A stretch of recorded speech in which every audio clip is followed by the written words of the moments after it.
Yo, what's up, you ingrates? Episode 2 of the Sports Joint. It was name pending, but we're probably gonna stick with that. It's me, your boy Jai from Hey Jai, IMS Studios. All of those wonderful things you're gonna find on this channel, and this is episode 2 of the Sports Joint. I'm here with our great cast. To my right, we got Cam, man with the plan. Mr. Hot Takes, Mr. Josh Allen is in the top 3 QB. Go watch that episode. I like what I'm saying? Right below him, we got former journalist, aka Mr. Media himself, CL Smooth. Check him out, CL Smooth Gaming. If you're not catching him arguing about sports, you're not catching him gaming, you're catching him killing some red pill niggas on TikTok Live. Yo, that was crazy. That was crazy. Homeboy booted me out the live. Excuse Chris thinks women should have rights. So, hey, for real. And somebody who doesn't think women should have rights. And next to him, your grandma's favorite athlete, your mom's favorite wide receiver. Your brother wants to be him. Your homeboy probably hates him. Your girl probably loves him, but she's not gonna tell you about it. Ain't no Mike. Mr. TMF. Ain't no Mike. Ain't no Mike. Creekside's finest. You know what I'm saying? Treat. What's up, my boy? What going on, man? Everybody good, man. Good, man. We good, bro. We good. Okay. Is that a Yoda? Yeah, bro. Shout out Yoda, man. Yeah, bro. Fuck with my boy. Actually, okay, look, I don't have batteries in him, but he moves. Like he can animate. That's hard. Where you get that from? All right, man. So we got a nice little show jam-packed today. Gonna have a little NFL, a little college, a little holistic sports news as well. You get everything here with the Sports Joint. Check us out on YouTube, IMS Studios. Check us out on Instagram, _IMS Studios. And everybody's page will be tagged because that's where you're probably going to get it from. All these people are going to post clips. So, you're going to check us out. We're going to have this video up today. Right? Yeah, ASAP. But, yeah, check out IMS Studios for all other cool content that we got going on there. We got nerdology content, streaming content, all types of stuff on the channel. So without further ado, gentlemen, let's get into it. So last week, gave a little bit of NFL preview. We got our first glimpse of NFL action last weekend. How do we feel about the preseason? And we're not talking about the Hall of Fame game. Fuck that. But how do we feel about the preseason week 1, guys? That was the best. That was the best game. The Hall of Fame game was the best game. Yeah. That was the best game. That was a banger of game. Low key, but I don't respect the Hall of Fame game. Okay. Before we get into it, I have a theory of what they should do with the Hall of Fame game. The Hall of Fame game should be at the midway point of the season, trade deadline week 9, and it should be the Super Bowl rematch. It should be a primetime game, so you can do it at the 4:25 game. I guess it's not really prime time, but you know what I'm saying. The day prime time, not the sounds good. Sunday night. But is the Super Bowl rematch always played the following season? And on top of that, I think there's something special about honoring the NFL greats literally in the very first football game of the year. Like to me, there's a novelty about that. It's the worst players. No, unless you're gonna do an opening day. All these Hall of Famers started off in that position. Like every last Hall of Famer had to play this very game. I'm talking about a preseason game, like their first preseason game. Everybody had their first preseason game. So there's something Not special. that one.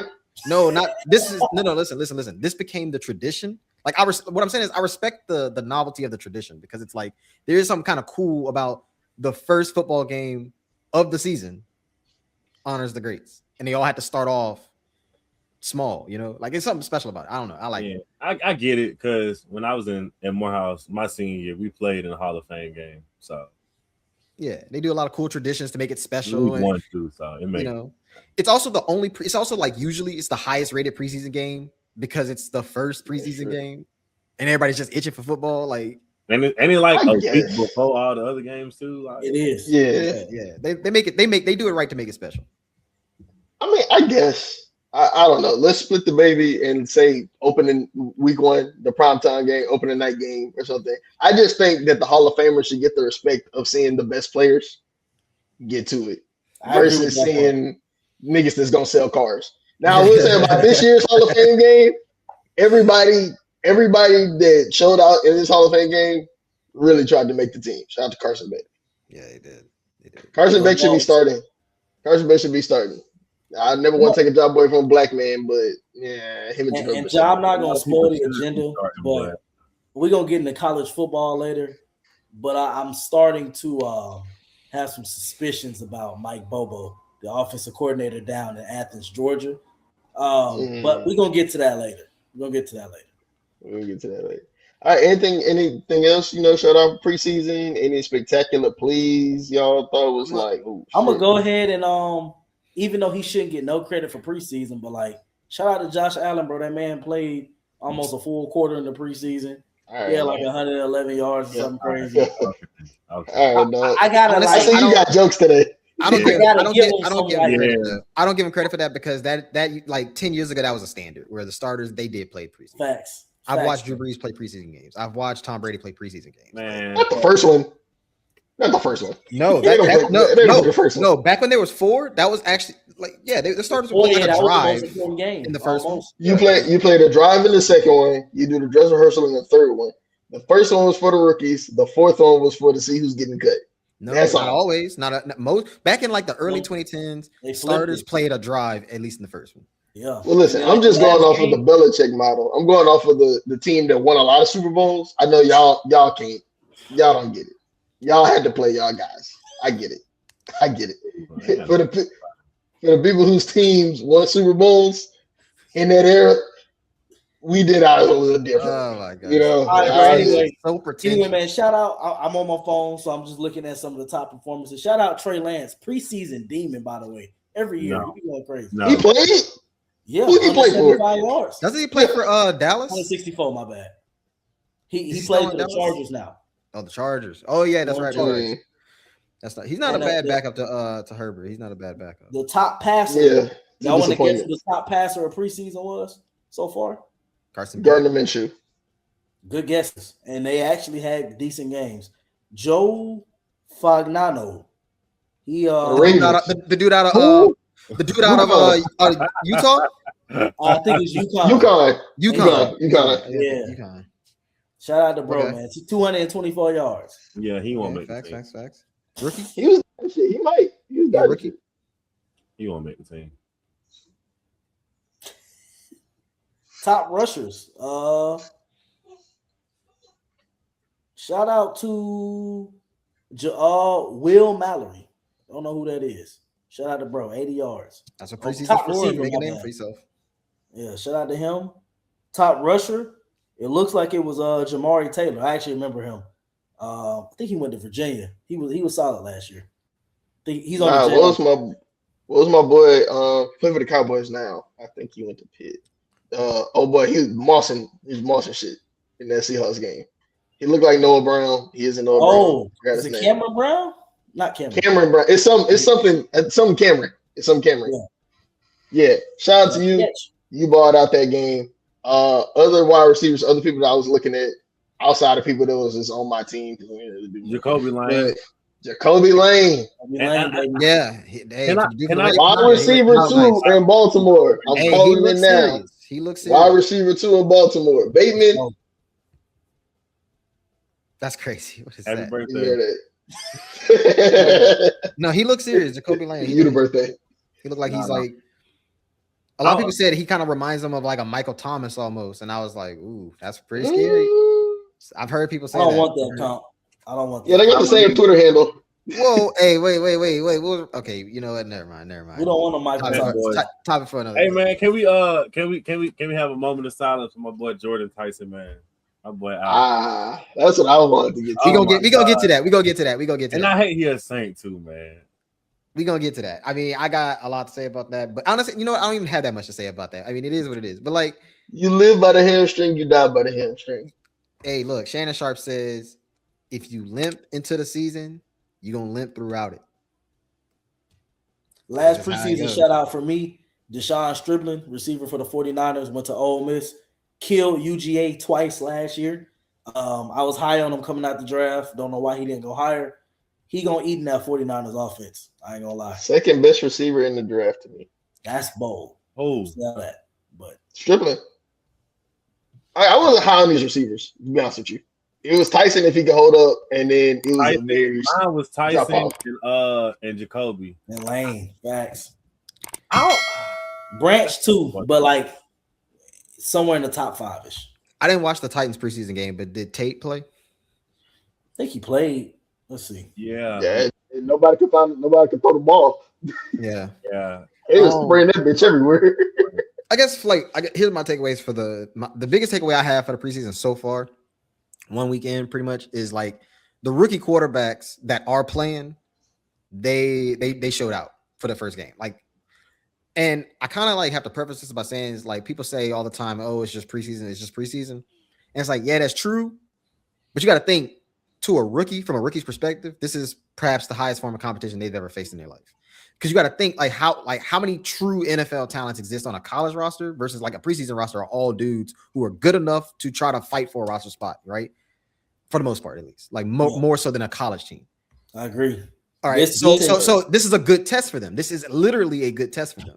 Right. And so, like for a veteran player, it's less important. Like I don't like if you're a veteran player, but for a rookie, I look at like how do you face the live bullets? And the rookie quarterbacks this year, Carson Beck, Drew Aller, Mendoza played well for his in his little start. I think there was another guy too. Ty Simpson played well. Yeah, like they all had like they looked sharp. Like they looked like they were ready for the moment. And especially coming in, we had a lot of questions about this rookie class. Even Nussmeier didn't play horrible. He had some good moments. You know what I'm saying? So like that's a big takeaway for me so far watching the preseason. I agree. By the way, Carnell Tate, 3 targets, no catches, no yards. I think I don't. I'm not on him. The quarterback. They have a quarterback. Quarterback's I didn't even see the game. Speaking of quarterbacks, though, I got a hot take from this preseason takeaway. Zach Wilson's going to be the next Sam Darnold, Baker Mayfield, Mac Jones redemption project. I'm with that. He had the live arm. I think with Kellen Moore, I am very high on Kellen Moore as a coach. Because Dak had his best season under Kellen Moore. Herbert had his best season under Kellen Moore. I think that Kellen Moore is great for quarterbacks. He hid Jalen Hurts' inefficiencies. He did. Jalen Hurts. It wasn't one here. He had Saquon, but obviously, like I don't think Saquon helped. For real. He did. Gave that bitch to Saquon. Well, no, he didn't just because when Jalen Hurts was asked to throw, he schemed up plays that were like that he could. Coach, but anybody that really watches football knows that he's a good floor. He's a good floor coach. He's gonna raise the floor. For these guys. Definitely. They're not going to fail, which is why I was high on the Saints. But I think after watching Zach Wilson play, I think that it was good for him to get out of that back and forth coaching, being with Oregon. Didn't really want him after they got Aaron Rodgers and shit. So I think he's going to be the next one up. And hotter take, I think he's going to be in Minnesota. I think Minnesota gonna pull him in, and I think Minnesota gonna be the one to build around him because I don't think this Kyler Murray shit is gonna work. And JJ McCarthy is just awful. He's awful. What I gotta say, I had some notes actually about that. Like, hold on, let's pause on that though. First thing I'm gonna say, Jai, Zach Wilson, super high on him. I got some homies that are getting on here right now. They'll vouch. They're gonna clown me for it because I was like, Zach Wilson gonna be the next best thing since sliced bread. So I look crazy right now, but I hope for that. Second thing. So if they get rid of Kyler Murray and JJ McCarthy don't work out, do you think they're gonna go with another project? Because the next year quarterback class is supposed to be loaded. I think you're gonna have to have somebody. You're gonna sign somebody to play, and I think it's gonna work out. You wouldn't sign Zach Wilson though. You would just draft. Not even sign the money, like to a lot of money. I think he's gonna end up over there, and I think they're gonna take like a flyer on him, and I think it's gonna work out. And I think that they're not gonna do the Sam Darnold thing. I think even if they do draft the quarterback again, they're going to sit him. They're not about to do the Sam Darnold thing and let him walk out the door if Zach Wilson ball out. So, what I got to say about Zach Wilson is like, so this was a he's in the QB2 race with Spencer Rattler. And so far, he jumped up to an early lead to me. Like if you looking at it through like who I feel comfortable if the season started today or tomorrow about who's my QB2 behind Shuck, something happened in Shuck, God forbid, knock on wood. Wilson looks like that guy. He looked comfortable, but at the end of the day, he was also kind of like he was going against 2s and 3s for the most part, mostly 3s because he didn't start the game. You know what I mean? So okay, they're gonna flip probably for preseason game 2. Show me something again. If you could improve on what you did, maybe I'll be more on board with Zach Wilson. I know Rattler was in this system for 2 years now, and I know that just because I'm tapped into Saints Twitter, obviously. In practice, it's been the opposite story. Spencer Rattler has been the guy who's been showing like improvement, right, into that spot. But the reason why I still say Zach Wilson is now in the lead for that QB2 spot is because at the end of the day, live bullets is live bullets. You know what I mean? And it's practice is one thing, but then when you go into a game situation, now you have to scheme something up. It was clear that Rattler looked a little bit behind. Right, he didn't look like he was fully ready to play. Okay, so what I got to say about Zach Wilson is show me. You got 2 more preseason games to show me this, and if I see that consistency, then maybe I'm in that camp of like, could he be the next Sam Darnold, or could he like play his way potentially into another opportunity? Sure, but it's like I'm not there yet. You know what I mean? Just off of one game, but he did good. He passed the first test. Cool. You know. I've also watched, like, I'll just briefly say real quick too, like watching the Saints, there was a lot of dudes who I felt really good about on the defensive end. Because like I don't really care about obviously it's a preseason game, so I don't care about the score, but I care about like some of these dudes, how they look, how like what are we gonna have? And I think we're gonna have a good rotation in our secondary, which is still the weakest part of our team. But we look like we got guys who could play, who could maybe fight for that cornerback 3, cornerback 4 spot. And then we got a lot of we have a lot of good like defensive linemen, right? A lot of rotation there, especially as good as Brian Brzee. You know who could play in this? You know who could play in the secondary? Caleb Downs. You know whose hamstring is intact? Caleb Downs. I feel like we're gonna talk about that later, but for right now, I'm gonna just after Jordan Tyson. We're gonna talk about that later, but man, I'm 50-50 on that too. Like like part of me wants to say like, don't say that. We don't know. We gotta let these players play, let their careers play out. But on the other end, I'm saying, damn, we should have drafted Caleb. If we'd have had Caleb Downs, like Caleb Downs. It's Caleb Downs. Yeah. It's gonna be good regardless. It makes sense, but I feel like with the Saints and where it was at, I feel like positional value came into play. Yeah. You got a guy that came in as a rookie, and he started to have some success towards the end of the season. And you have a guy that's a clear-cut wide receiver 1 in the league, but his main problem is injury. And I think you go out and get who you thought was the best receiver, because you're gonna need another receiver. Because his main problem is injury. Right. So, but I'm not saying they should have got Jordan Tyson, but I do think he was the best receiver. It wasn't a bad pick. It wasn't a bad pick, and it's like, my thing is, it's a hamstring. Yeah. It's like with the proper treatment and training, you can, you know what I'm saying? It's not like the Falcons, they took a dude who had knee problems, and then dude came and busted his knee in the league. You know what I'm saying? Yeah. So it's like we all know what Jordan Tyson is. We know what he can be. We know his talent. We know his ceiling, right? It's incredibly high. We talking about a guy who could, like, by a lot of people's estimation, could be a perennial all-pro. You know what I mean? Like a guy who's really like that. And in practice, it was showing, by the way. Like I went to some of the practices too. Like you could see the explosiveness. By the way, he looks just more explosive even than Olave. And that's just from my observation, but I'm just one man. I would say, like, with the Caleb Downs thing is that Caleb Downs looked like a generational prospect. Like he looked like one of those safeties who could just do anything and everything. So I'm not gonna hate on the Saints for you got a young quarterback. I'm not gonna hate on you for trying to invest around him.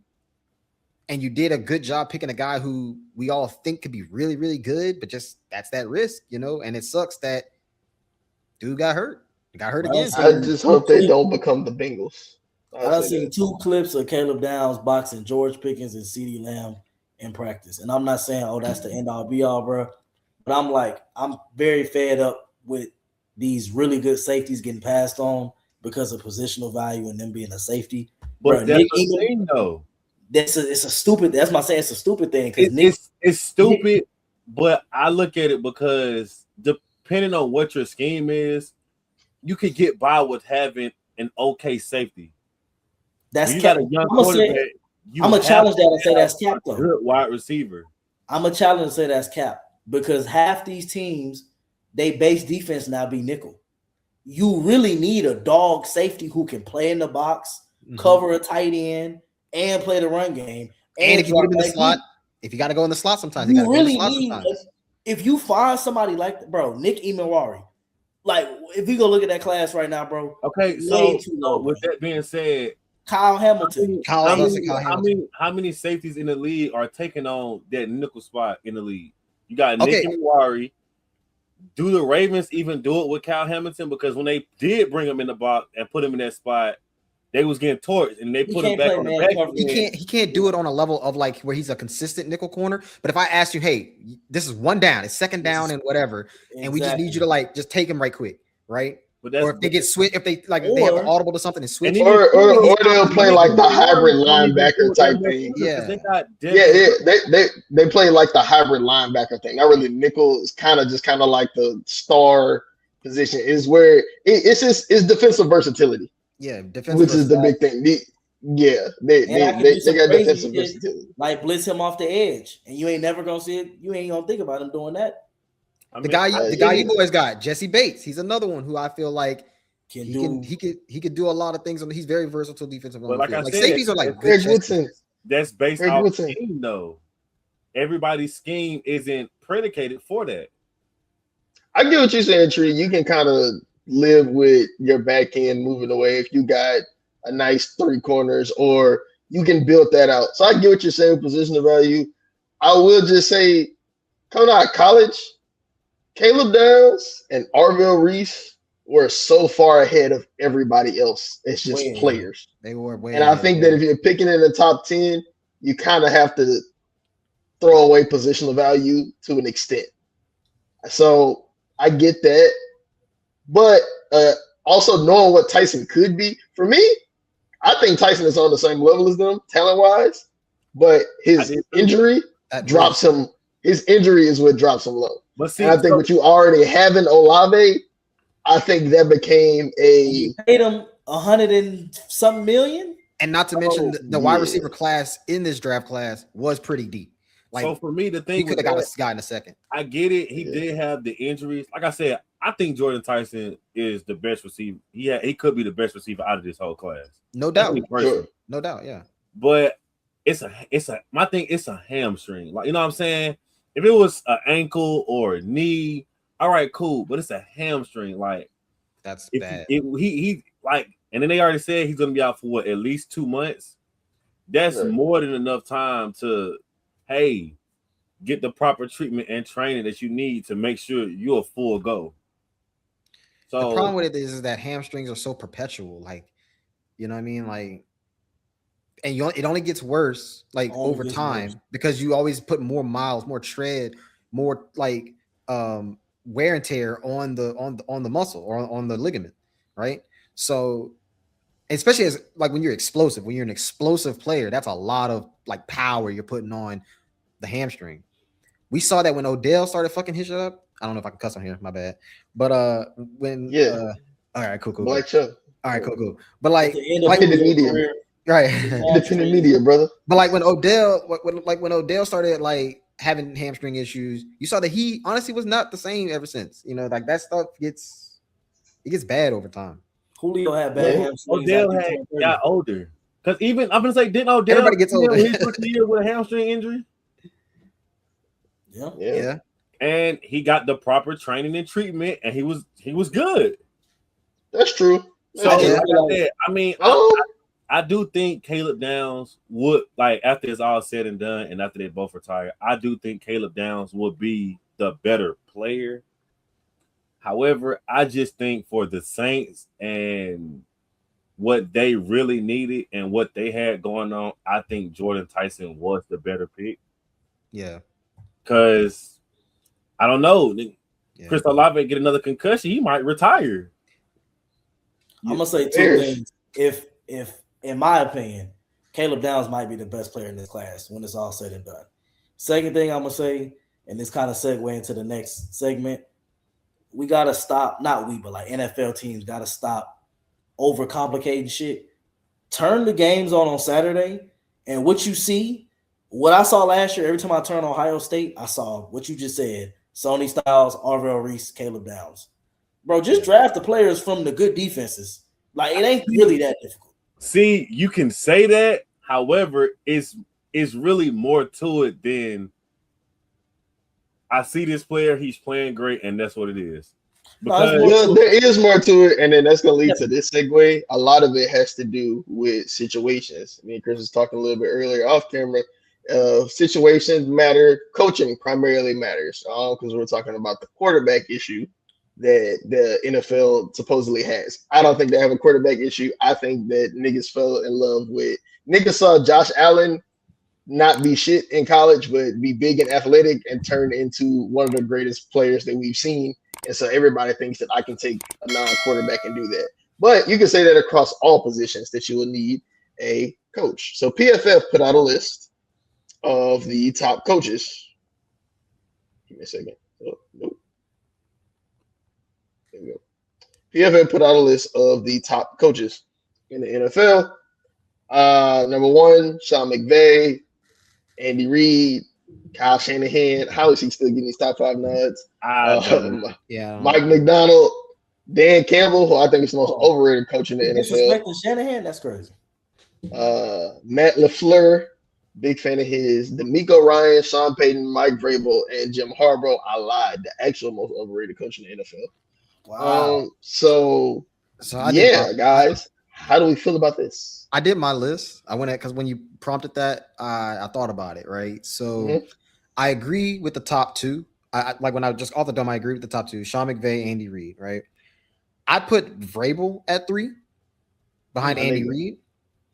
I put Sean Payton at 4 behind Vrabel, and then I just put the past Super Bowl champion Mike McDonald at 5. That's my top 5, right? At that point, for 6, I put DeMeco Ryans. Now I'm gonna say I put DeMeco Ryans because look, dude's dealing with CJ Stroud right now. All right, and and he's winning games. You know, he got that defense on lock, man. The defense looks good, and that's what he's known for. And that's my thing too. It's like if the side of the ball that you're known for is playing well, then that to me tells me like you are a good coach. Because at the end of the day, like you got to think. When Dennis Allen was the coach of the Saints, he was a defensive guy. Our defense took a dip every year of his tenure. But when he was our defensive coordinator, we had one of the best defenses in the NFL. And that just told me it's like, well, once you give him more responsibility, he can't focus as much on the thing that he's called to do. If a coach can, that's a very good sign for me. So I only did 6 because I didn't think like, honestly. You ain't got to go through. Yeah. Well, it's not even that. It's like after 6, all the other coaches are kind of a blur. Like they all are the same. They all be good on any random days. And it depends on who the Jimmys and the Joes with them. Tree, any thoughts on this list? I got a feeling of who you want to take out for sure. I got any thoughts on this list, man? Oh yeah, Kyle Shanahan, you can remove him from the list. Oh, I agree. I'm cool off him. I agree. What are we doing, guys? I agree. He's a motion merchant. You gotta. I'm not gonna lie. It's some biasness in there. I'm not. No, I'm a. Oh, because he screwed. He fucked y'all out of a Super Bowl. A whole Super Bowl. Him and Dan. In that, but but even still, like at some point, you got to be able to get over the hump. I get your players get injured, but everybody face injuries. It's not. Everybody face injury, and it's like I feel like that's the same thing with the John Harbaugh thing. It's something that you're doing that we don't know about that's causing all of these injuries. Because you can't sit here and tell me that every year your team is consistently always injured, and it's not some way y'all are practicing or something like that. So it's the market scheme. So I don't know. I'm not a fan of Shanahan. You can't get over the hump. I'm gonna say this: Shanahan has done something that a lot of these coaches on this list, I want to say, ain't even done yet. Some of them, and that's go to a Super Bowl multiple times. You got to get a speak for that. Wait. Oh, okay. You said multiple. Okay. There are multiple Do a lot because, tough, bro. Yeah, and as a coordinator, that's tough. Number two, bro, yeah, I'm not saying Mac Jones is just trash, but like when Mac Jones left the Patriots, everybody wasn't like, "Ooh, I want Mac Jones on my team." Now people looking at Mac Jones like, "Oh no, bro, he looked kind of." And that bro, Jimmy Garoppolo to the Super Bowl. Mac Jones was looking good with. I mean, Jimmy Garoppolo went through the Patriot camp. I'm saying that's not. I don't take. I look at those kind of how I look at Jalen Hurts Super Bowl run. Your team is loaded. Mm-hmm. So it's kind of like, yeah, I guess you still have to play. And don't get me wrong, those quarterbacks did play well. But it's like, if I got the best, you know what I'm saying? I got 9 Pro Bowlers on my team.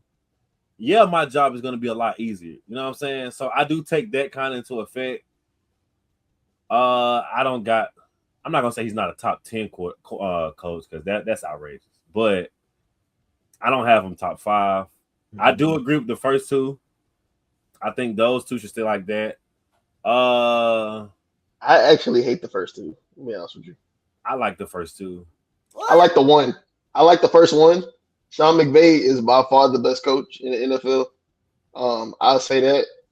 Andy, Mahomes saved you. Mahomes saved you. No. Mahomes saved you. I don't think so. Hear my logic. Let me land. When Eric Bieniemy walked out of that door, what did we just say? Your specialty is supposed to always flourish. The Chiefs' offense was so Mahomes save us when Eric Bieniemy walked out of the door.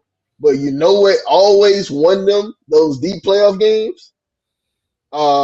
What's my dog? I can't think of his name right now. But not Freddie Kitchens. They just call him the defense. What's his name? Spagnola. Spags defense. That has been a constant this entire run. And that defense has not fallen off. Last year was the worst that we've seen that offense. And before Mahomes got hurt, and I'm having this on record now, he's about to get a PD Comeback Player of the Year award because the Chiefs was some dog shit before he got hurt. They were 6-8. So don't let Mahomes fool you. So I think Andy, he deserves it. Andy, that number two spot, it gotta come down. But this ain't even about you, Andy. This ain't even about you. I think he's gonna put Vrabel at 2. I'm not. I don't know. I'm not gonna put Vrabel. I know where you live. I'll punch you. No, I will punch you. I will punch you. I'm not gonna put Vrabel at 2. I'm actually not about to. I'm a tier guy, right?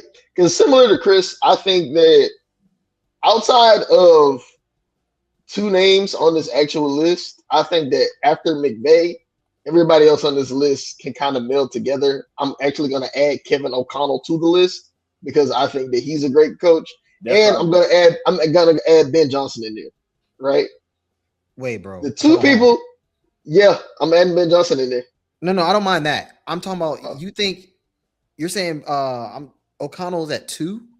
No. I'm not saying O'Connell's at 2. I'm saying McVay's at 1, and then after that, you can make a case for any of these guys. Okay. I would say if you had to put somebody in the pole jacking position, of course you'll probably put Andy. But I don't think Andy is so much better than Mike McDonald, than Vrabel, than Peyton.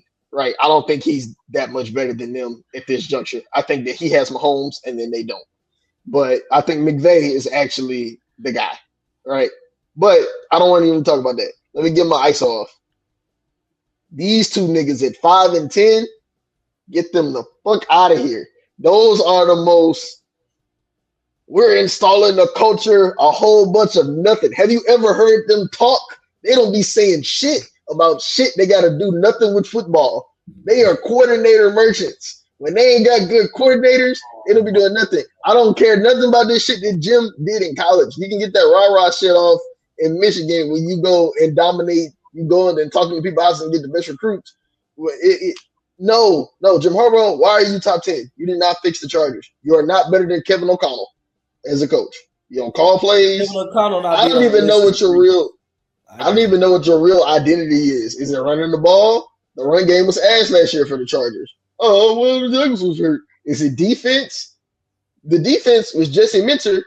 Minter was McDonald, under McDonald. So, I mean, you kind of had a boy genius there, right? And then whenever the playoff came, you shit the bed. The year before when the playoffs came, you shit the bed. Are we gonna blame Herbert or are we gonna blame Jim? Who knows? But Jim, I seen you shit the bed before, and Herbert, I seen you shit the bed before. So there's them two out of there.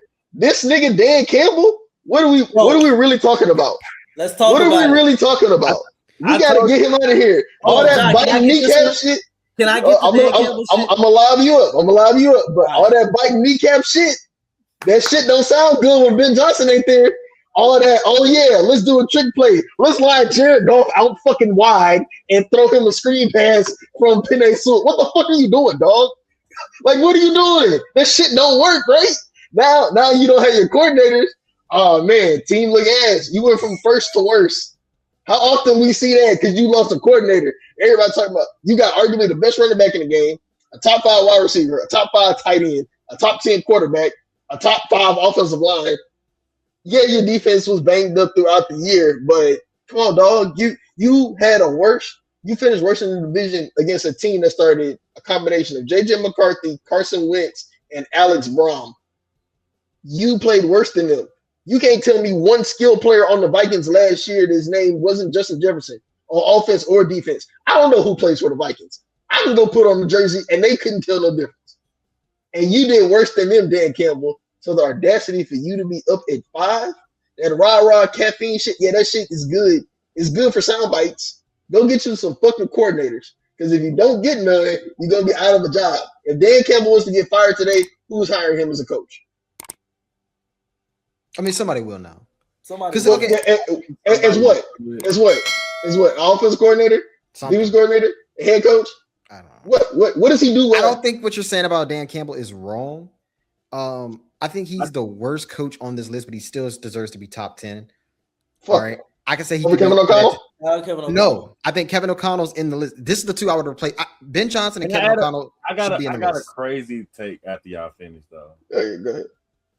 But go ahead, Chris. Oh, okay. Like I was saying, Ben Johnson and Kevin O'Connell should be on the list.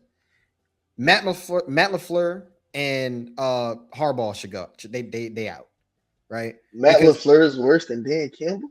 No. I'm saying Matt LaFleur. Yeah. Well, he recently he at least called plays. No, hold on. He knew something.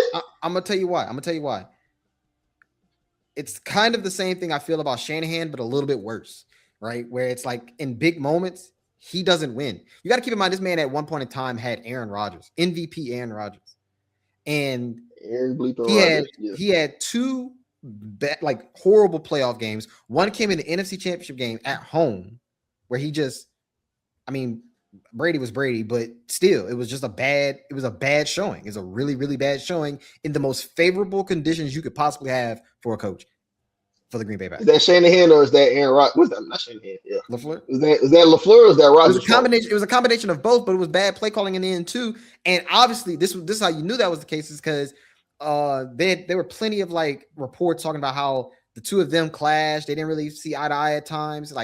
They weren't when your quarterback and your coach are not on the same page. That is a massive problem. And honestly, I put that blame mostly on the coach in those situations. You know what I mean? So especially it's when you got a certain caliber quarterback like Aaron Rodgers. It's like you got to figure that out. Yeah, I guess. But I'm not gonna lie, Ja, I'm with you with the whole Dan Campbell thing. I would remove him from the list. Now, I feel like he's one of those coaches that's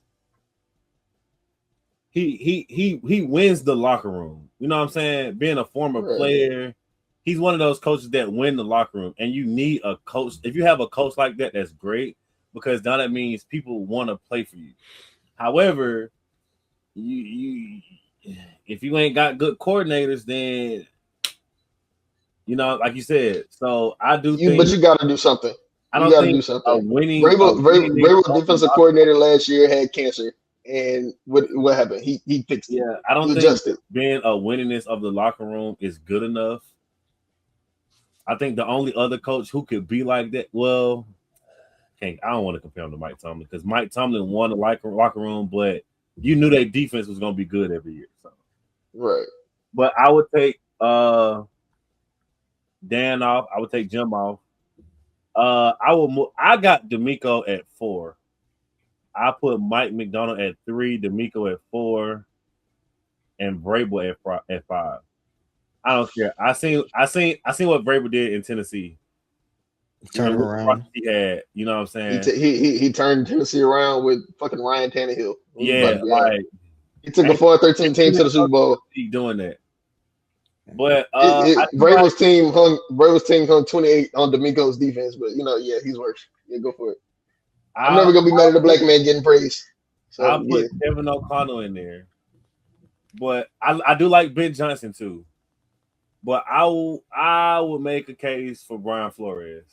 I know he's just a coordinator, but I do think he's a good head coaches only, man. Head coaches only. Hey, and man. we are doing, before we leave this topic, I do want to give one honorable mention to my guy out in Jacksonville, Liam Cohen. I think he's not top 10 right now. I think after this season, Liam Cohen is gonna be back in those discussions. Liam, bro. I think he's gonna knock somebody off the list. I think if I had to pick 3 to definitely come off the list, Campbell, LaFleur, and Jim, they'll probably be replaced by O'Connell, Cohen, and Ben Johnson. Yeah.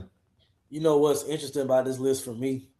I would be more willing to move people up and down based on how much I knew they was involved in their front office decisions. Because Shanahan, in my opinion, has been tortured by bad drafting and bad front office. But I don't know how much a part of that roster construction he is. Same thing with in my opinion, LaFleur. The Packers not drafting a receiver until Golden a couple years ago is crazy. But again, I don't know if that's him. I don't know who call that is. But like Tree said, being a former player, you definitely need a coach with the rah-rah, and that's gonna win the locker room and guys that's gonna run through a wall for you. You definitely need that. But yeah, I'm glad we all agree on Dan Campbell, and I'm glad we all agree that Kevin O'Connell should be on this list. Yeah, for sure. Let's get into something a little bit more exciting. Some of you guys have some expertise on. Before we get for those coaches who are in the NFL, they all took a cup of coffee in college ball. College ball, the true spirit of football for every football fan, because there's no records, no salary cap, no real off season. It's pageantry, it's beauty. It's no real formula to whose team is the best. You're gonna argue with it. It's true fandom over player. It's paraphernalia. It's chants. It's all the great things. Tailgates on a good Saturday. That's all being from the South. We know that when those leaves turn brown and that air gets a little bit crisp. Are you reading this from ChatGPT, bro? Nah, freestyle. The style ain't free and it never will be. He don't know nothing about that, though. He don't know nothing about that. He don't know nothing about that. Sound like some ChatGPT shit. But all right, he don't know nothing about that. I'm gonna let you cook. But with us all being from the South, we know that whenever that air turns crisp and those leaves turn brown, we know that Thursday through Sunday, how our days are going to be filled. And we know that we look forward to waking up Saturday morning and rotting 12 hours away while letting teenagers determine our mood for the next 24 hours. Oh, my God. Ladies and gentlemen, what I have for you is the preseason AP Top 25 College. Hey, bro, stop watching Kevin Wiles. Shout out to First Things First. I'll look. I love it. I hate it. Piece of crap ever. Because I'm mad. Get Notre Dame the fuck up out of here. Whoa. Yo, hold on, wait. Oh, I totally disagree. I know that this history tradition. Fuck all that. Put them motherfuckers in a conference. How the fuck do they get to play this weak ass schedule every fucking year? And they get a certain ring, they get an automatic bid. Nah, fuck that, nigga. Get that shot in the mud like everybody else got to. You play these rinky-dink ass schedules, and then when you finally play somebody that's a top team, you get your ass whooped and you look like shit, but you still get a free ride to the playoffs. That's not true, shit, man. Put them niggas in a conference. Throw them niggas in the ACC or some shit. Man, hell, I'm getting sick of that shit, and it pisses me off every motherfucking year that these niggas play fucking nobody, and they get a free ride to the fucking playoffs. Yo, I'm not gonna lie. No, that's not. I think we just got our clip. I think we definitely got a clip. That was a good rant, though. You cooked on the rant. This schedule is trash. I ain't gonna lie. Outside of Miami. They play Miami, who's in the top, and this is just preseason, but they play Miami. Other than that, I ain't trying to disrespect nobody, but like they play Miami. Is BYU on here? BYU is on here. SMU ain't gonna be nothing. So they play according to this ranking and they schedule as of now. They play BYU, SMU, and I got say Miami.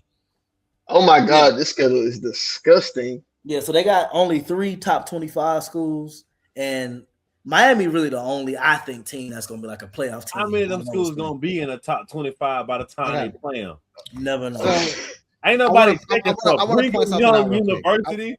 That's first. Wait. So I want to point something out that what you said. This is why I say this is not true, and this is why you say, yeah, I agree with you. Notre Dame should be in a conference. Put them in the ACC. I 100% agree with you, but that does not negate what they have accomplished since my boy Marcus Freeman. Shout out a black man. Shout out took Marcus over the program. Freeman, and by the way, shout out Marcus. By the way, fuck Brian Kelly. I'm glad Marcus Freeman is doing well because I hate Brian Kelly so much. But anyway, we hate Brian Kelly. Just 2 years ago, these boys went to a national championship where they did lose, but they went to a national championship nonetheless. And en route to that national championship, I'm gonna tell you who they beat. You say they play nobodies, right? They beat Texas A&M, who was ranked at the time. They beat Louisville, who was ranked at the time. They beat an ACC team. Who you want to put them in the ACC? Ain't nobody been checking for Louisville since Lamar Jackson. Man, come on, man. Stop. All right. Man, come on, dog. Not only that. No, but wait. You know who was the quarterback for that Louisville team? Tyler Shuck. And that nigga ass. All right. Man. They played USC. They played FSU. They played UGA. Now, this is where it gets interesting. Here's where it gets really interesting. This is where it gets interesting. Bro. In the playoffs, they beat Indiana, Kurt Cignetti's first year. They beat UGA, beat the dog shit out of UGA, actually. All right. They owned us quarter to quarter, whole game. They beat us. All right. They beat garbage. They beat Penn State. Garbage. And then they lost, right, by 11 points to Ohio State. So don't tell me about them not playing anybody. That looks like they played competition and earned their playoff spot. And I think that Marcus Freeman is a damn good coach. You said 2 years ago. What have they done since? Last year they got cheated out of the playoffs last year because again we have this stupid fucking rule. But fucking James Madison plays people. James Madison out here playing true comp and they get in the fucking playoffs. We got these garbage ass G5s, group of 4s and group of 5 schools. Pull up their schedule last year. They got cheated out of the playoffs. They should have been the 12th, the 11th or 12th roster spot, but we want to give fucking charity spots to these fucking G5 schools. A team they played last year. A team that's really they lost the game. Out the mud. They lost the game. Tulane got to get it out the mud. They lost last year. I don't think last year was the spot. Last year wasn't the year. They lost to A&M by 1 point, and they lost to Miami by 3. They didn't play anybody really worth a damn. I mean, USC was Oregon played James Madison in the first round of the playoffs. Do you mean to tell me that Notre Dame would not have given Oregon a better game than James Madison? No. Look at where Notre Dame finished last year. They finished like 13th. All right, they were one spot out.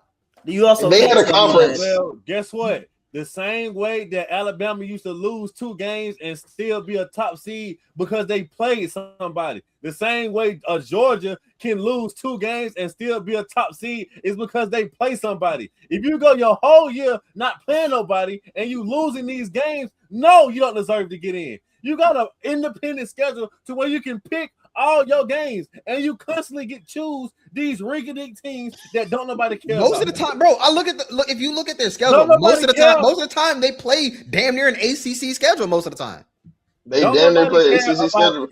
Don't nobody care about Pittsburgh. Don't nobody care about. Bro, you just said move to the ACC, and Pittsburgh's a ranked. That's what they have to play in the ACC. If they was in the ACC, they make the playoffs. But I want to get to something more pressing. Why the fuck is LSU number 11? I can tell you exactly why. Actually, honestly, I can tell you why. I think this is actually a very good spot. I'm very happy with this spot. I had a few points about that too. So look, obviously the Lane Kiffin news was the biggest news of the entire summer, spring, whatever, right? And I think that was the biggest move in all of college sports. I think Lane, if you look at everything Lane Kiffin has done throughout his career, yeah, say what you want about him. Say he could, he's a dickhead, whatever. Sometimes, yeah, whatever. All right, he be going after them girls. Yeah, sure. All right, we all know this. But the man, the one thing that is consistent about him, he leaves a program better than he found it every single time. Right? You go look, even back when people criticizing, people killed him over Tennessee. The way he left Tennessee. Look at Tennessee now. Tennessee used to be trash when I was a kid, and now Tennessee has been consistently better and better and better since Lane Kiffin's departure. Ole Miss, same way. They're a winning program now, right? So I'm confident that he's going to come to LSU and elevate the program even more to where we already are. All right. That in 2 years. We got give us some time. Like I think 2-3 years is reasonable. We got a good freshman recruiting class. We hit the transfer portal really hard. We got one of the most expensive rosters in the country, right? We got all that kind of stuff going for us. We got obviously Sam Leavitt. Sam Leavitt, I believe in. And he's been looking good in camp too. So all these things, I think, 11 is a proper spot for us. And the SEC is hard this year. It's not easy this year. If you look at the top 25, 5 teams in the top in the top 10 SEC teams. And I think we got to go through in the top 25. That's tough, bro. That's tough. 1, 2, 3, 4, 5, 6, 7, 8. Yep. 8 in the top 25, 5 in the top 10. That is gonna be brutal. So I love the respect that they've given us, and I think it's proper for where we are. I think that is where we rank in the SEC hierarchy right now. Speaking of the SEC, I think it's pressing to me that no SEC school got a first place vote. It's like you give us 8 schools in there, but nobody got a first place vote. It's kind of crazy. I think it's kind of biased. I think it's a clear bias against the SEC. Ohio State is the best team in the country. I do believe that. I think Ohio State is the best team in the country, but for no SEC teams to get a first place vote, for Oregon to be above Georgia, I don't like that either. I believe Oregon should be above Georgia as well, because I think Dante Moore returning was a huge thing. Like we remember, we thought he was going to the draft, and Dylan Raiola was going to like pick up that spot. And honestly, I think he's a talented kid. I got some questions about Dylan Raiola, but Dante Moore's a real good quarterback. I'm not going to harp on because this is the college football poll for 2026, 27. But did y'all see how Oregon? I mean, I know they play Indiana, but did y'all see how they lost their game in the playoffs? Turnover. Yeah, I did. It was like turnover. I was at the game. Yeah, it was a bunch of turnover. It was bad, but I think the reason Oregon is so high is because of how they played last season. Yeah, they played really well up until that game, and that game went downhill fast. And that's the thing. I have a hot take, but the thing with Dan Lanning will be on the hot seat. But I do think Oregon biggest thing and why they're so high is because a lot of their key players they're returning. So yeah, that's why. Yeah, and they brought in a lot of good players too. So it's funny that you say that. It's funny you say that because the team right behind them brought back the most players out of anybody in the whole nation. Who's y'all quarterback? But you have Gunnar Stockton though. That's why we playing college football. But here's the problem with that. Like, okay, so like, you can't base the preseason rankings. You can't base what happened in like last year. Like, I understand how bad that playoff game was. But that's exactly what you base the preseason rankings off of. No, you cannot. In college football, you cannot, because obviously there's so many factors that go into a college offseason. It's not like the NFL, right? It's not like the NFL. It's where you have so many factors that go into what makes a college team good, right? What makes a college team successful. And these preseason rankings factor in more so things like your returning starters, your coaching scheme, your obviously recruiting classes. All those things play a lot bigger of a role, right? A college team could flip on a dime like that. Yeah. You could go from first to worst like that on a dime. You go from last in your conference to winning a national championship like on a dime. So Oregon, from what they did, I think they deserve to be too. I'm gonna just say everything Dan Lanning learned was from Kirby Smart, but we'll let that rock. Yeah. I like Kirby over Dan. I like Freeman over Dan. I don't like Dan Lanning. Texas is another one that I'm kind of – Texas and Indiana. One, I think Indiana just had a miracle run. But, I mean, reigning national champs, you got to give them some kind of respect.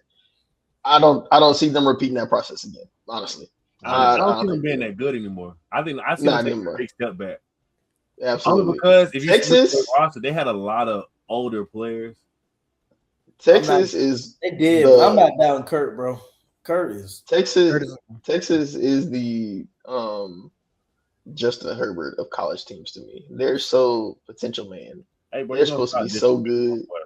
They have to be so good. They like every I feel like for like the past 3 off seasons, we're like, oh man, gotta watch out for Texas. Texas is gonna do X, Y, and Z. Oh man, you got Arch coming up. Oh man, Sark gonna do this. Oh, look at the weapons in Texas. Blah blah blah blah blah blah blah. And then get out there and get stumped by Georgia. Lose to some other teams, and then they just then they beat up on like San Jose State and schools Arkansas. Like that. Then it's like okay, it looks fine.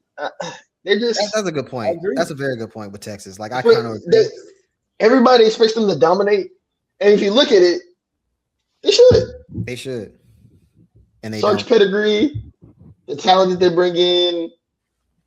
It should, but it seems like to me, like with Texas though, is that Arch Manning started to come along really strong in the end. So now you're trying to think, okay, a lot of people have him as a top 3 quarterback in the SEC if he lives up to that because of how he finished the season against some really good teams. And Sark, I think he's a very respected coach. I don't know where he ranks in terms of how good of a coach he is amongst like obviously like Kirby, Dan, Ryan Day. I was about to say Dan Lanning. I kind of agree with you about Dan Lanning, Kurt Sig, but like Texas, they got a really good defense returning, right? Even though I think they lost their starting corner, but I think they still got a real good defense returning. I don't really know what their weapons are looking like, but Arch, second best wide receiver in college over there. I think this ranking is more about Arch, if anything. I think they're ranking them at 5 because they believe in Arch that much. I think it's a Manning stimulus package. The defense is going to be crazy for Texas. Yeah, I think don't get twisted. I think they're definitely going to be a good team. I think they're definitely going to be a ranked team. But we always come in for at least the past couple of years that they're going to be this powerhouse, and they just never live up to it. So we'll see. And if they don't work out, they'll never be. If it don't work out, we know they're not going to be this high this year because Archie's going to go to the draft. So I want to show love to 2 teams with 2 good coaches. I feel like don't get enough respect, and I feel like they might turn up this year. Obviously, I mean it's like, oh, you saying it's about a top 10 team, but like I think they should be higher in my opinion. Oklahoma being at number 10. As a Georgia fan, I see them on our schedule. We got to play them like the 3rd week of the season. That's one of the like tougher games on our schedule. Brent Venables is a hell of a head coach. That defense, great defensive coach too. Bro, that defense is crazy every year. Yeah. And I'm not like, oh, John Mateer is going to be like a great NFL quarterback. That's to be determined. But I think he's a hell of a college quarterback. You saw the impact last year, like the games he played versus the games he didn't play, and then came back from the injury. He looked kind of shaky. You could see that, like John Mateer playing versus not. He makes an impact. He's a baller. Oh wait, well I feel like this graphic messed up too. It is, but they got. I guess USC is supposed to be 15. They got them 14 twice on the graphic, but they obviously 15. But yeah, I just realized that's crazy. I've looked at this so much. I just realized that. But shout out to USC. Jaden Mayava, I think he's going to be one of those prospects we talk about next year going into the draft. And Lincoln Riley, bro, the man produces quarterbacks left and right. Lincoln Riley going to get your quarterback drafted. If you're a quarterback and your goal is to make it to the NFL in the first or early second round, games. He won't win important games, but yeah. Yeah, not at all. I think that's more to do with recruiting, though. Look good, not coaching. I think it's recruiting. Yeah. I think that's part of coaching in college. To your point about Venables, like I remember a time when Oklahoma had like really cupcake defenses, like their defenses were terrible. And then as soon as Venables took over, they became a respected defensive school. And like to me, that is remarkable to take Oklahoma, who has been historically known for having bad defenses, and making them like a premier defensive school speaks to how good Venables really is. Absolutely. Agreed. Absolutely. Well, fellas, as we close out on the last topic that I want to talk to, we talked a lot about college and young quarterbacks. And one thing about all these youngins is their parentage. So whenever these young players they get put in front of a microphone, we're gonna talk a lot about their background, their history, how they were raised. And one thing that's kind of been pushed in the media, especially amongst Black players, is the single mom narrative. Now, I understand that that is a big stigma in the community. I understand that's a big reality for a lot of people where single mom doesn't run to work for a lot of these athletes. But I feel like there's almost been a push to remove the fathers, the people who actually did have active fathers in there. So I kind of want to talk about that narrative in sports, just especially in professional sports overall. I recently just saw a clip, and we'll add this in the video, of it was a podcast hosted by LeVar Ball, and it had Dwayne Wade's father, Jason Tatum's father, and Jaylen Brown's father. Three dads that you hardly ever see when talking about these players. With Dwayne Wade's my favorite player of all time, so I knew he had a dad. But a lot of people, especially whenever it was early on in his career, it was about how it was him and his mom, the relationship with his mom, how his mom had to overcome her battles with drugs, right? And how she was raising them and how, things went there. Not too much emphasis on his father. A lot of people didn't realize how active his father was in his life until Dwayne Wade was put into the Hall of Fame, where he had his father walk him out. Very powerful, very important moment. Jaylen Brown's dad. Don't hear too much about his father. Jaylen Brown himself is exactly what I think the Black athlete needs to be, because he is the opposite of shut up and dribble. He's intelligent. He's outspoken. He has no problem standing up for what he believes in. He was on the Celtics and actively, vehemently stood against anti-Blackness and racism and things of that nature, which the history of Boston, I really like niggas to do that, right? So they got him out of there in Philly, but now he with the Akis. You know what I'm saying? So shout out to Jaylen Brown, but we didn't hear much about his father, and I don't think that was necessarily by choice. It was just kind of like, I didn't really hear too much about Jaylen Brown's parentage himself too. But I feel like with the foundations that he has, that comes from good parents. And then the biggest one on this list, we already know about LeVar. LeVar is the mascot for great dads in sports. He got he got a mediocre son to be number 2 overall, and got a great son in LaMelo. That nigga just can't drafted, right? He got his son. LeVar is such a good dad. Let me before I go back into professional journalism mode. LeVar is such a good dad. He got his sons a sneaker, a clothing brand, a water brand. When they wouldn't let his son play high school, he made his own basketball league for his son. He moved to Lithuania, whatever it was, right? He got his other son pardoned out of Chinese prison for stealing sunglasses. He got 1 foot and he's still out there doing the best thing. LeVar, I salute you. You truly are the biggest baller. You know what I'm saying? Yeah, absolutely. Jordan can't handle you, nigga. What Jordan's son doing? Nothing. No, I'm playing. I'm playing like. But no, and then but the biggest one I think at the culprit is Jason Tatum's dad. Since Jason Tatum got into the league, everything that you heard about Jason Tatum's parents was about how his mom did it by herself. You got a commercial with moms too, AT&T. I remember specifically him talking about how his mom talking about how she used to have him in class while she was studying to get her law degree and stuff like that while he was a baby, right? A lot of people didn't know he had a father. Whenever his father was talking, they were saying that, we were both young, we were both 19. Jason Tatum's father, I believe, played professional basketball. I know he's a coach overseas, a professional basketball coach overseas. I feel like that's important when talking about professional basketball player Jason Tatum, that, hey, my dad was here. My dad, the professional basketball coach, it might help the why I'm a top 10-ish player in the league. You know what I'm saying? Yeah. So I feel like they even said that I believe it was Jaylen Brown that said that during draft night, they sat there, Jaylen Brown's dad, during draft night, they sat there and interviewed his mom while he was there. Didn't ask him any questions. That is insane. So I think just that narrative is what we're being pushed in sports of just saying that, dang, yeah, the struggle narrative. It's like you got to be the struggle athlete to be marketable or anything like that. And it's like, no, some of these guys come from great homes. They come from two-parent homes. Even if their parents aren't together, they have active fathers. Active fathers that had a hand in raising them. Jaden Daniels, everything talk about Jaden and his mama, and they talk about the weird relationship with his mom. I think that gets overblown. I think his mom is just kind of protecting him. He seems like a green ass nigga, low key. But people found out this week that he got an active father. Right? And then they was like, what? Where's his dad? His dad been in the sidelines because one thing about those dads, they understand that it's not about them. They're letting their child have the spotlight. But I feel like the narrative of them trying to erase it is horrible. So kind of like, what are y'all like takes and views on I think it's three different sides to it.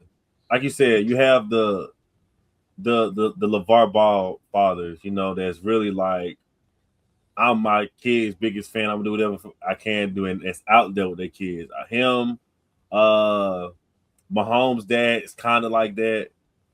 He too out there. Yeah, he's a little crazy. He's a little crazy. He too out there. And then you have the athlete that have the absent father. The father's not there, and then you also have the like you said, the father that, hey, this, it's not about me, so. That's my kid. I'm gonna support my kid, but I can still support my kid like a LeVar Ball, like a Patrick Mahomes' dad, but I can do it from the background. I don't have to be the forefront of, what I'm saying, out there in the media doing all this. You know what I'm saying? Because you got like a lot of people, they don't like that. A lot of people is very camera shy. Some people don't like all the attention being on them. Most men are like that. But more women are more like, oh, I want to be on camera, I want to be seen. Not saying that that's a bad thing, but but I feel like if that narrative is being pushed for that player and his father, the player, I would say it's more on the player to like, hey, like, because you hear a lot of people say, oh, my mom was there for me, that's something that has to be said, like, oh, well, my father was there for me when I needed him, and all, what I'm saying. So I just feel like it just depends on the athlete, because every athlete has a different story. Every athlete has their own story, and it could be a situation to where, like you said, Jason Tatum's dad is coaching a different country. Like, that's different time zones. It's some countries that's already on the next day. You know what I'm saying? So.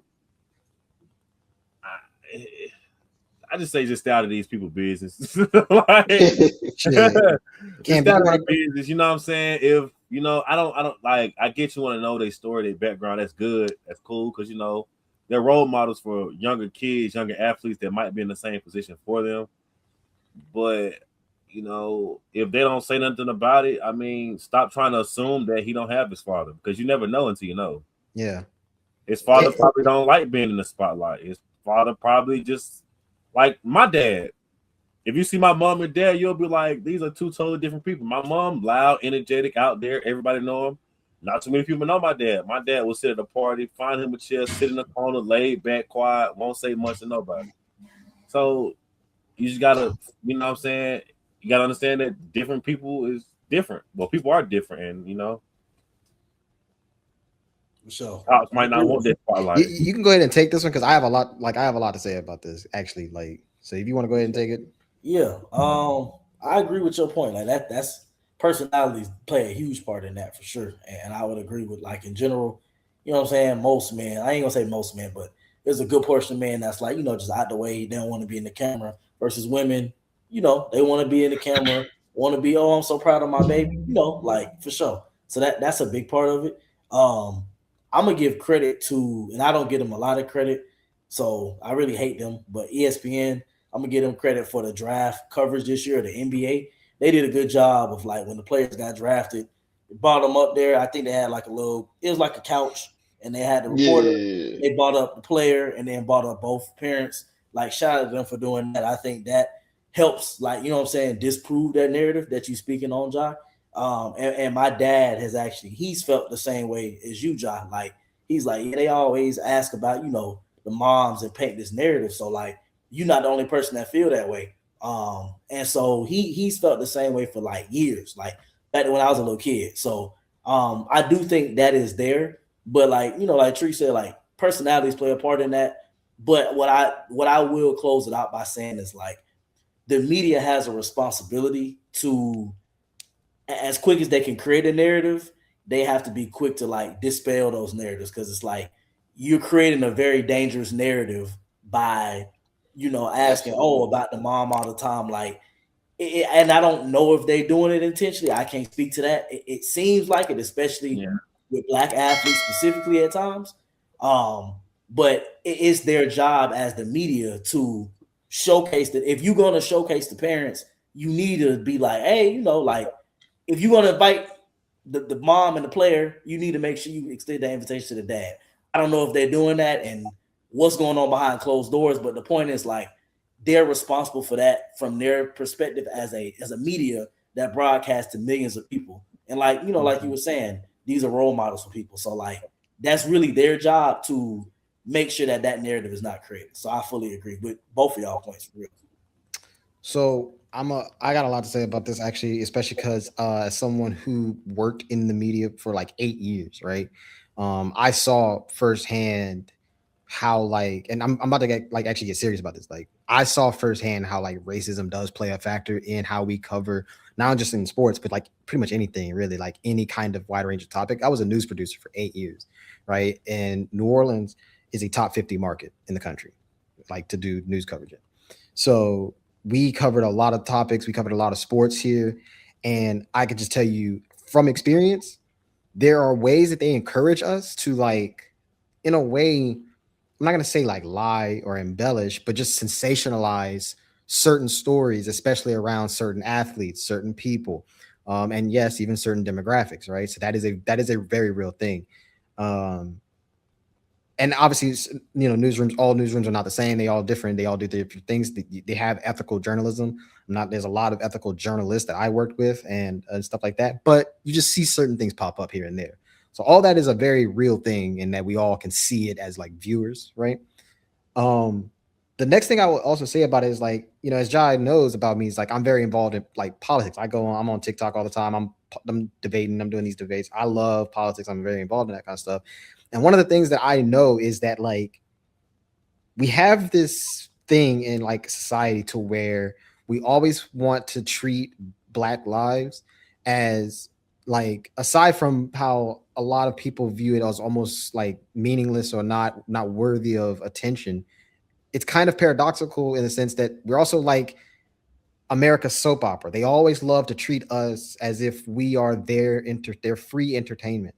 And it's more entertaining to certain people to whenever you see a story like, oh, this athlete came from the trenches with and his dad was shot at whatever age and whatever that, and it's just more of a sensation, right?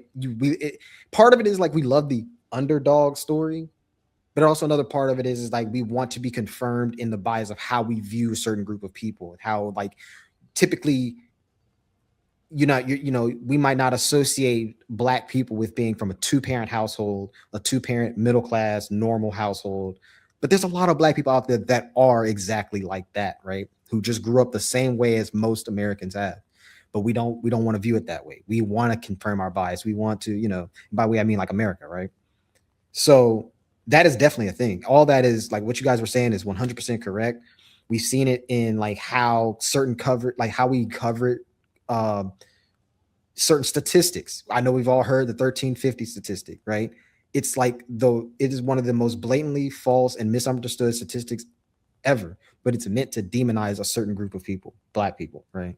So Chris, can you actually educate the audience for the people that don't know about that? I know about it, but 1350, I want to make sure that the viewers know too, everybody. All right, so it says that in America, Black people make up about 13% of the population. There's about 40 something million Black people in the country. And yet it's the belief that the 13% of the country commits about 50% of violent crime. Okay. The reason why that statistic is very misleading is because it doesn't tell you what constitutes what a violent crime is. right? So if you're looking at in terms of like murder, right? Murder obviously counts. SA, sexual assault definitely counts, right? There's other categories of what constitutes a violent crime. And in these categories, the one thing that they are only looking at is like black people do lead in per capita murders, right? But that's just one slither of the statistic. It doesn't take into account all the other violent crimes that, in fact, yes, white people do lead it, right? So that's why it's like they just like to throw that out there as like a way to, again, to demonize black people. They also say, well, black on black crime is a thing. Well, black on black crime doesn't actually exist. There's no such thing as black on black crime, because if you was to It's say all black, proximity based. it's Crime all is proximity based. Like you're going to commit a crime against somebody who usually lives in your community, who lives in your community typically looks like you, right? So if you're going to say black on black crime exists, then you'd have to say white on white crime exists. You'd have to say, but we never hear about that. That's not a thing, right? So all that to say, like, all to just, in a long-winded way to saying, like, this is a thing that a lot of people in sports media do to try to sensationalize stories, get clicks, get views, because they know the deep ingrained racial bias that we have in America. It's like almost like treating black people like a soap opera, like I said. Yeah. I think look at how the response was to The Blind Side, right? Whenever that came out. Oh, the poor black kid who he just needed a chance, and you had the white saviors to come in, right? I remember it was one year, I think it was like 2 drafts ago, in the NFL drafts, it was just disgusting. Every single thing, and we mentioned first things first earlier. Shout out, they do a thing on Thursdays called the Bud List. Shout out to the Bud List. Shout out to Nick Wright. He does this thing where he criticizes sports media. And you were talking about how it was such a shame of how the draft coverage was, because they were listing every horrible, tragic thing that was happening in their family. Oh, this person's father was in jail. Oh, this person's cousin was murdered, and this, and this. I remember because they were talking about CJ Stroud's father, who I believe he might still be in jail. He was in jail for like some violent crimes and stuff, right? And so, like I said, Tree, like I get what you're saying, that it's on the athlete to push that, but for some of these people, it's 18-year-old kids. It's 18, 19, 20-year-old kids. They're just happy to be there. Half of the time, whenever they talk, they only been coached to say, I'm ready to work, I'm ready to get into the playbook, yada, yada, yada, right? And so they probably aren't looking at this bigger picture of it.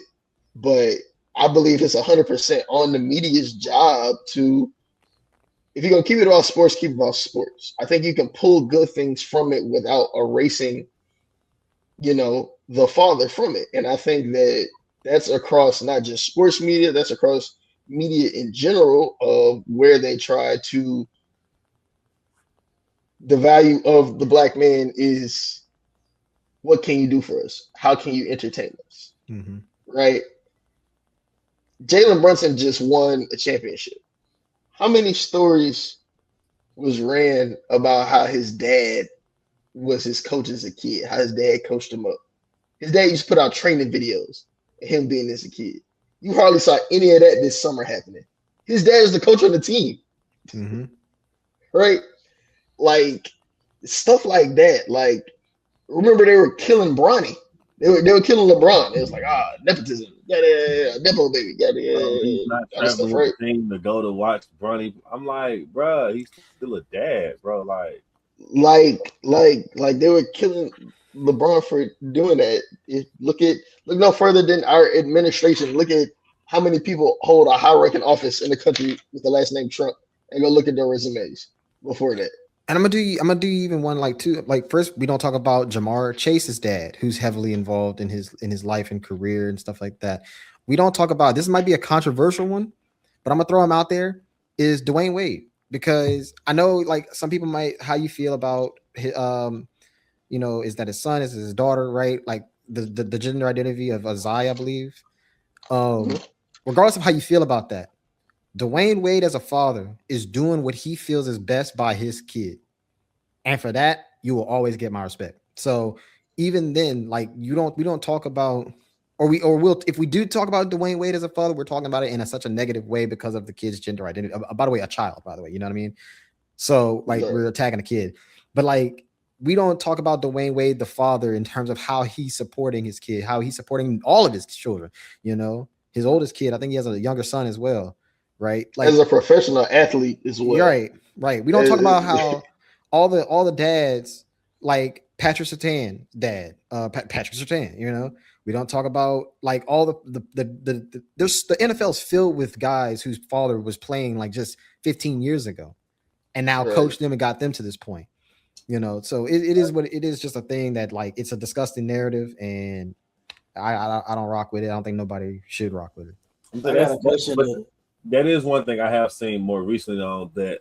I mean, now being in the social media era, a lot of times, like when new players are getting drafted, I do see like now it's not any major sports media site, but it's little small pages on TikTok and stuff. I do see where they I think ESPN do post it too. I'm not sure, but they post like players that's coming into the league, and they dad was in the league. Now, I mean, I get that's not really the same thing, but I think it's cool.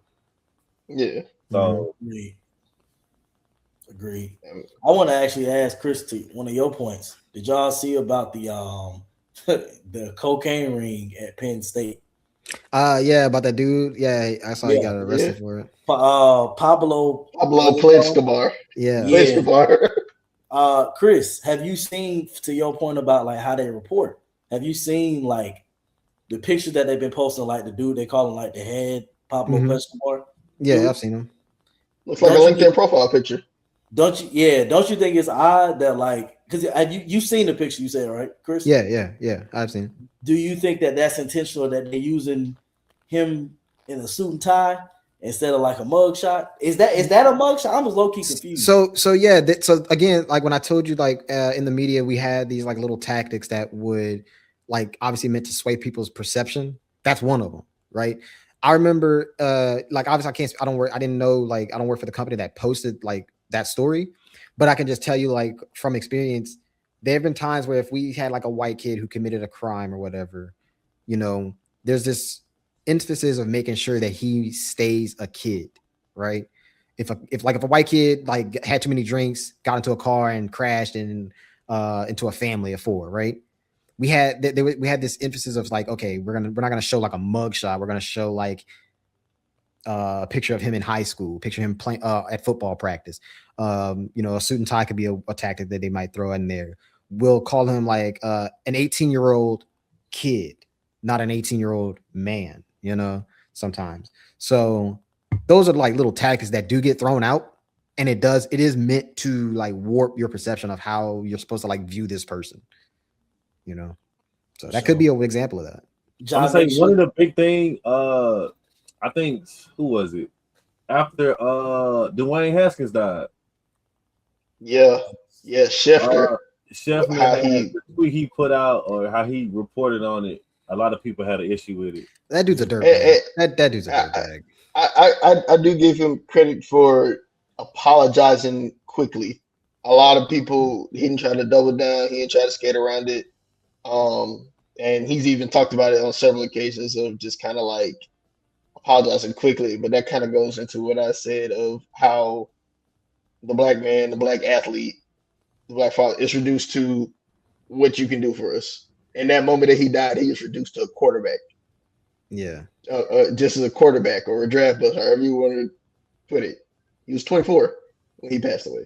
Yeah. So I would say, just in closing, it media in whole, and especially as we're getting into this state of independent media, which is why I'm glad we can have conversations like this, that we do need to be more responsible with how we're reviewing these things, and not just as, these are people. These aren't just parlays, right? These aren't just, characters to use on Madden and 2K, right? Like, I think, especially more so the journalists, because this is more independent, opinionated stuff. But, journalists, I think it's a responsibility on them on networks to cover these things properly, right? To not shape a narrative in it, because regardless of what anybody says, if you're black in America, race in America, it matters.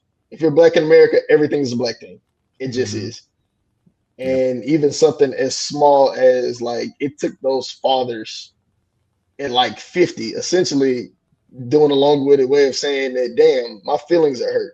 I helped raise this exceptional person that millions of people love. They created generational wealth. I've nurtured their talent. You know, I had a hand in that.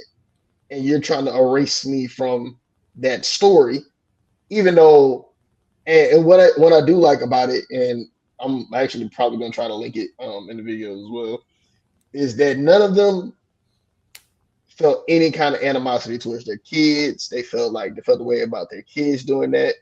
They said that it's just the way the narrative painted it. And I think that that's so dope because at the end of the day, they were still fathers first. And it wasn't all just that. That wasn't just all the episode. Like they even, you know, got into this. Oh yeah, no, my boy better than yours. Oh yeah, no, Jalen, he can shoot the three and defend and all that shit. So, you know, they're still fathers first, and so that's just good to see. I do think we need to see more of that.